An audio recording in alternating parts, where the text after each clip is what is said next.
Hey everybody, welcome to Always Bored Never Boring. The Always Bored Never Boring club members have been voting on the order in which they would like me to paint up the miniatures for the Masters of the Universe Battleground game, and today is the turn of one of my all-time favourite villains and one of my favourite miniatures from this game, Merman. Look at this posing here, it's so dynamic with a strong sense of fluid motion through the whole piece, yet it's still a sturdy strong stance with no fiddly bits to break off. For this miniatures range, Archon Studio drew inspiration from all of the different iterations of the characters, including the Filmation series, the original mini-comics, the action figures and also later animated shows. For Merman, they seem to have gone with something pretty faithful to the classics action figure line from what I can tell. He has the upright, almost cat ear-like fins rather than the wide splayed fins, with the slightly more detailed body armour, plus bracers, shin guards and the trident. That being the case, I'm going to lean more into the colouring of the classics action figure. I've started with a spray undercoat of colour-forged ghoul grey. I could have used white, but I wanted something slightly darker to start from, and we're going to focus on the skin first, which is a sort of aqua green. For this I'm using a mix of Citadel Cabalite Green and Army Painter Crystal Blue, and the mix is around 4:1. I'm going to slap this onto the skin, not worrying about overpainting at the moment, and both of the paints I've used here are quite thin, so over this light grey undercoat I will need 3 coats for good coverage.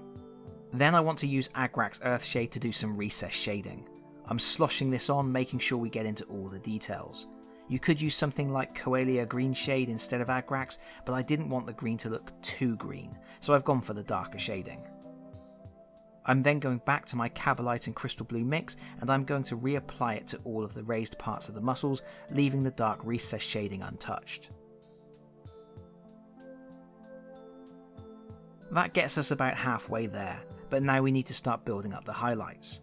To do that, I'm going to make a heavy glaze out of my Cabalite and Crystal Blue mix, adding just a touch more Crystal Blue, a very small dab of White Scar, and then thinning it out with Lamium Medium. And with this, I'm going to start layering up colour on the raised details, gradually bringing it up to a brighter colour.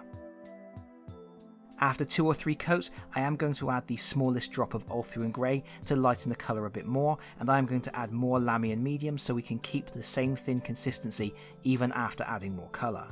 And we're just going to keep going, building up that colour layer after layer until we reach a point where we're happy. Next up we need to mix an orange. For this we're going to use 5 parts Fire Dragon Bright, then we are going to take it down a notch with 1 part Wild Rider Red. We are also going to add a tiny drop of Crystal Blue just to mute the colour so it doesn't look too vibrant. And this mix is going to go on Merman's lovely fur pants. On the classics action figure, the pants are pretty much the same colour as his armour, while on the original action figure they are a dirty orange, the same colour that's also around Merman's eyes. Because there is going to be a lot of yellow on this miniature already, I'm going to use the vintage colour scheme here and go for the orange pants. And of course we are going to put exactly the same mix on the face too. When that's dry we are going to use some Agrax Earthshade. I'm using a small brush for this for better control, and this wash is going to muddy up the colouring a bit and provide all that recess shading we need. We can then go back to our orange mix and start layering up the highlights, applying our colour only to the most raised surfaces. If you need to, you can add a touch more Fire Dragon Bright to the mix for the final highlights, but I'm actually happy this will be bright enough without that. Next is his little belt. On the classics action figure this is a nice sort of cyan, and when do you ever get to paint cyan? So let's do that. For this mix I am using Temple Guard Blue, and we are going to do a 4:1 mix with Pallid Witch Flesh. I am then just going to touch my wet brush in some Hexos Pale Sun and mix that in, just the very smallest amount. Ideally I would be using Dawn Yellow, which is the same colour but a regular paint rather than a dry paint, but haven't got any, so I'm doing what I can with what I got. Pretty much the story of my life. I'm then going to use some blue tone from Army Painter to shade the belt. Again I'm using a smaller brush because I don't want this to go over the other painted areas. Then it's back to the cyan mix for highlighting. I've thinned it right down to a heavy glaze and I'm going to gradually build up the layers. With that done we just need to deal with the yellow. For this I'm keeping things pretty straightforward. We are starting with Avalon Sunset and we are going to apply 2 thin coats of this to the armour, shin guards, bracers, sword and the trident. Avalon Sunset covers quite nicely, but it is worth keeping the paint thin and doing the 2 coats for a smoother finish. When that's dry we are going back to Agrax Earthshade to do a wash over all that yellow. I could have used a yellow shade here, it would have made the yellow more vibrant and the recessed shading wouldn't have been quite as bold, but I want nicely defined details and a slightly muddier yellow. I don't want it to be too bright. While that wash is drying, we may as well do the eyes. We just need to thin some white scar and carefully paint them in. Take your time here, you don't want to overpaint that orange. Then we are thinning some ABNB black and using that to dot in the pupils. It's always amazing how a miniature really comes to life once the eyes are done. And while we're here, we may as well dot in the little teeth with that thinned white scar as well. After the shade on the yellow areas is dry, we are going back to Avalon Sunset to build up highlights. We are working with really thinned down paint here so we can get a nice gradual build up of the colouring. If you want to, you can also add in some white to lighten the yellow, but I think Avalon Sunset is a pretty close match to what I'm going for. One thing to notice is there are some little buckles on the shin guards. If you want to, you can pick those out in different colours. However, I'm not going to. I find that doing too much of the little details on the miniatures can take away from the classic toy line aesthetic I want. For example, if you look at something like Manatarm's breastplate on the old action figure, it has some moulded detail on it, but it's still all just one colour.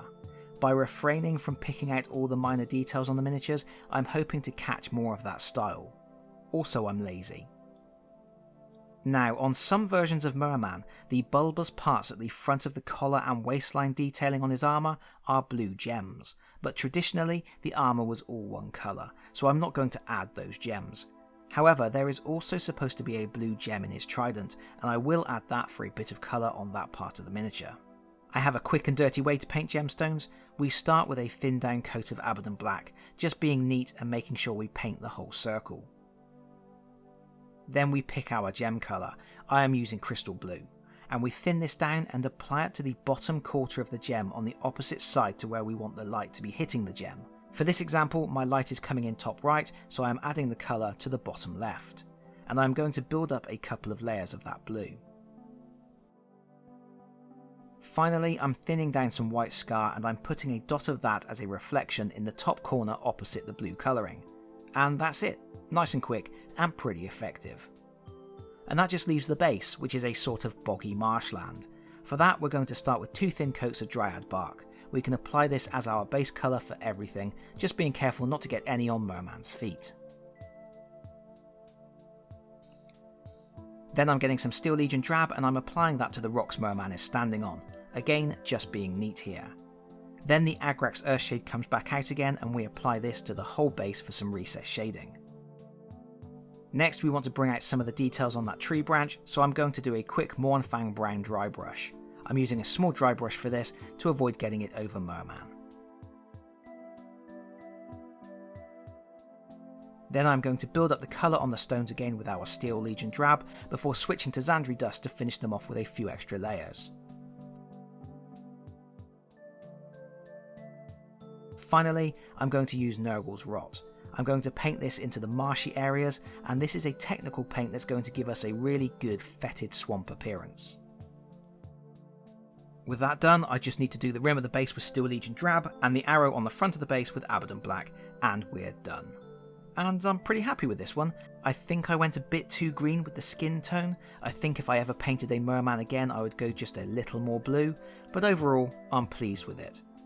But that's it for this video. Thank you to the Always Bored Never Boring club members for voting to see Merman painted. If I've got myself organised, I should already have posted the next poll for you to see which miniature from this range we are tackling next. And of course, thank you everybody for watching. If you've enjoyed this video, please consider pressing the like button. If you really enjoyed this video, please consider subscribing if you don't already do so, and hopefully I'll see you all again very soon. Bye bye everyone, bye bye.